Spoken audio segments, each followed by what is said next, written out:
Primeiramente, gostaria de agradecer ao convite feito pelo Jefferson, pela Júlia, para poder estar mediando essa mesa. E, na verdade, nós teremos dois trabalhos a serem apresentados. O trabalho que agora será apresentado, ele se intitula As Narrativas de Vida nas Rodas de Conversa com Mulheres na Educação de Adultos, um lugar privilegiado de produção de saber na perspectiva espírita. Quem apresentará esse trabalho é Ângela Linhares, que é doutora em Educação Brasileira e orienta diversas teses nesse tema.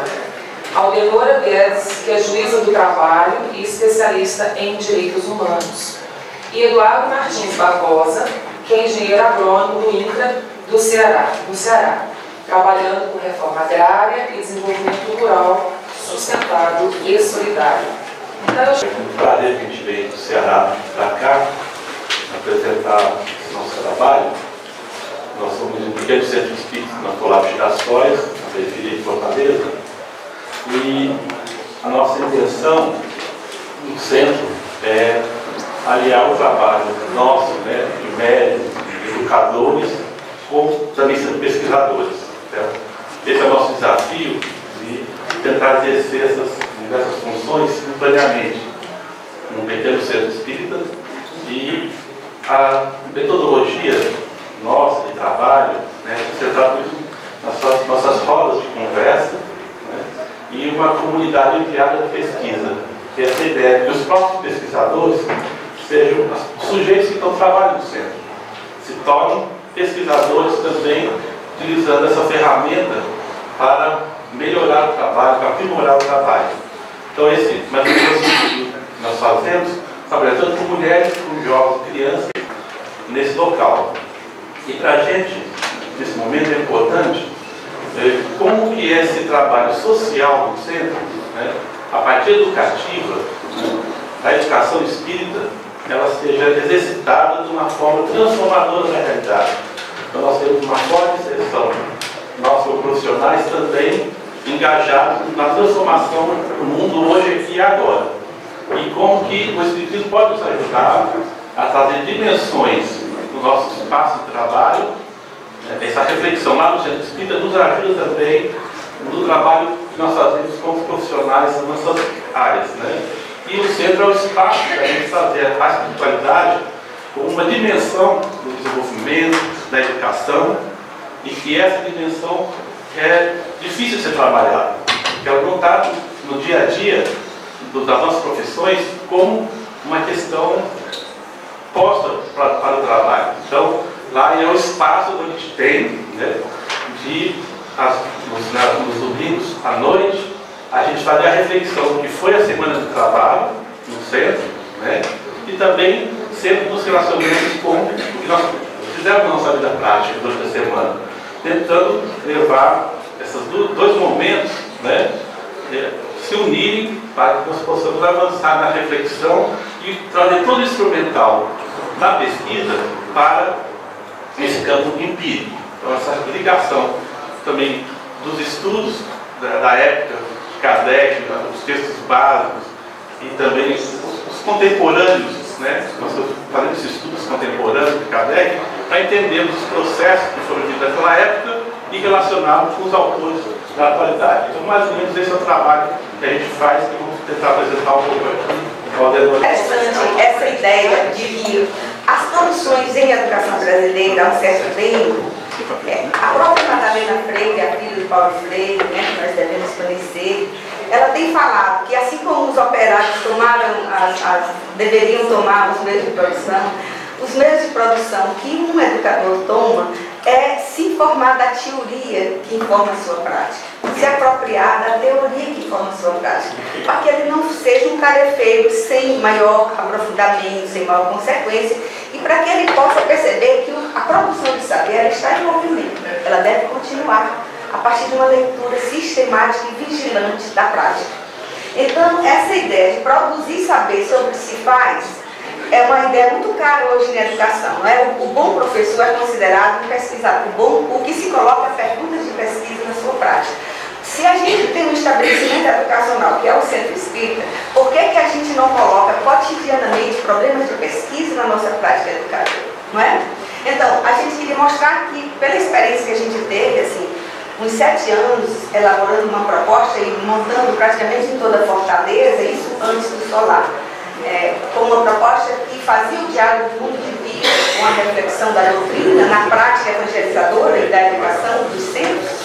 A gente viu, esse trabalho feito na Federação Espírita em todo o Estado, a gente viu que seria muito importante a gente se colocar como dentro de cada centro no seu mundo singular. É muito importante começar dizendo isso, que a gente não se oferece como modelo, embora a gente tenha um campo empírico que tem uma energia e uma capacidade reflexiva significativa, mas todo o centro, e eu pude caminhar nos centros, de centro em centro, dialogando com as pessoas nessa perspectiva de educação durante uns 7 anos, todo o centro tem singularidades muito importantes. Essa ideia da experiência, do singular de cada experiência, que é muito cara também ao Catarino, né? Cada centro com o seu singular pode produzir saberes e criar um ambiente dialógico, transformador das realidades, né?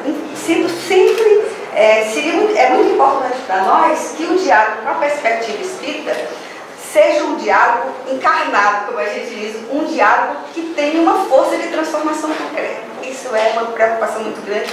A gente aprendeu com Kardec, né? A gente tem que pensar em termos da evolução do espírito.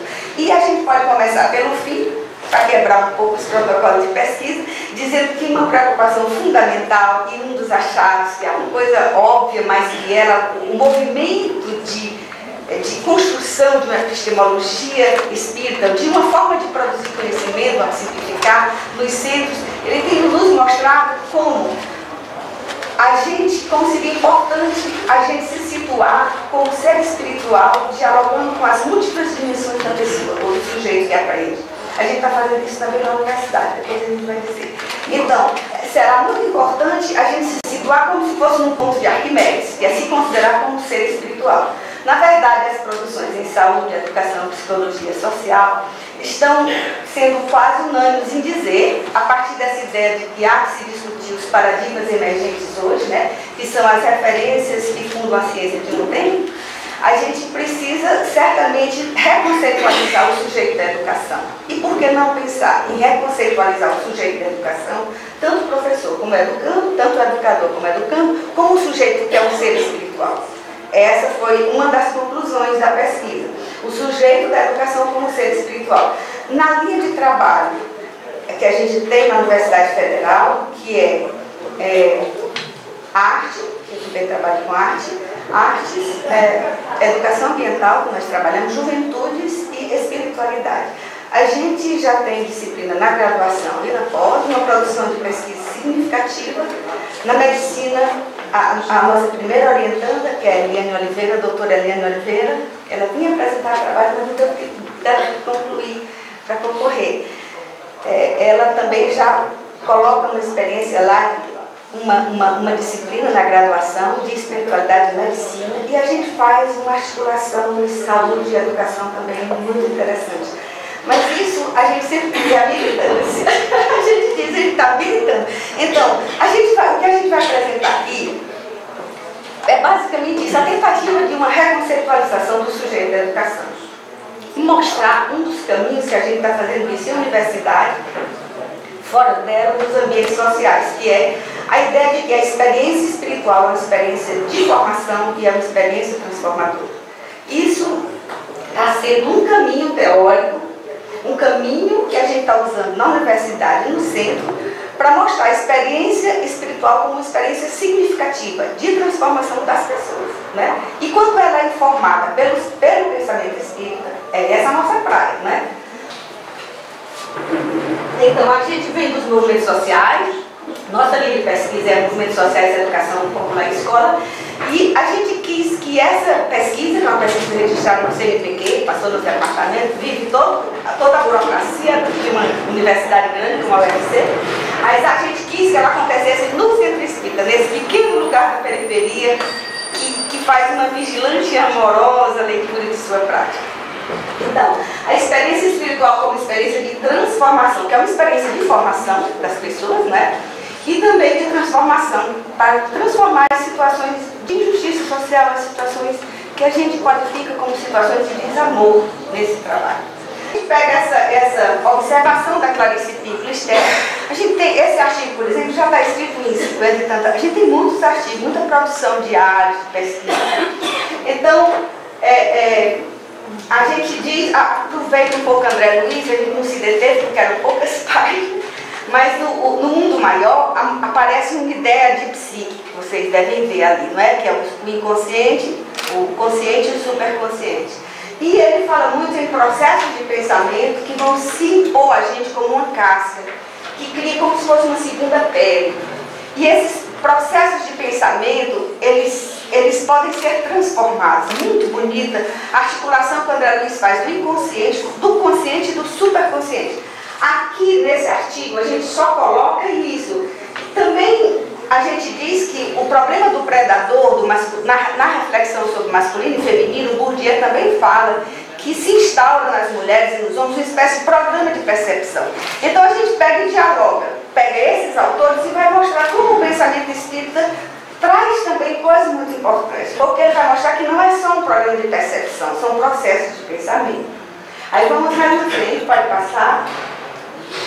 Aí a gente vai mostrar que, e por que nós acolhemos determinados processos de pensamento e não outros? O que faz que o que nós faz com que cultivemos os processos de pensamento que funcionam como predadores de nosso modo mais pacífico de ser? Que processos de pensamento falam da pessoa que fomos desde muitas reencarnações e que necessitamos transformar na direção que Cristo aponta para todos nós seguirmos? Como esses processos de pensamento alimentam situações sociais de desamor? Isso é um planejamento que a gente podia chamar hoje em dia em linguagem de multirreferencialidade, né? É como se fosse um diário de campo, um jornal de pesquisa que a gente chama. Que são apontamentos nossos das rodas de conversa, dos planejamentos normais. Então a gente pergunta, já que a gente está dialogando com essa Clarice Pinkley, essa autora, e ela nos fala desses predadores da psique, como é que a gente pode transformar isso? Utilizando ali o pensamento espírita para nos modificar. Então essa cotidianidade da reflexão é que vai gerar nas pessoas a ideia de que ela está mudando, está se situando de um lugar muito particular. Não é só como ser político, mas como ser espiritual. Não é só como ser que tem a afetividade, a moralidade, a ética. Mas esses aspectos, essas múltiplas dimensões do sujeito, elas devem ser fontes de diálogo para nós quando nos situamos como ser espiritual. Estou repetindo um pouquinho. Vamos passar.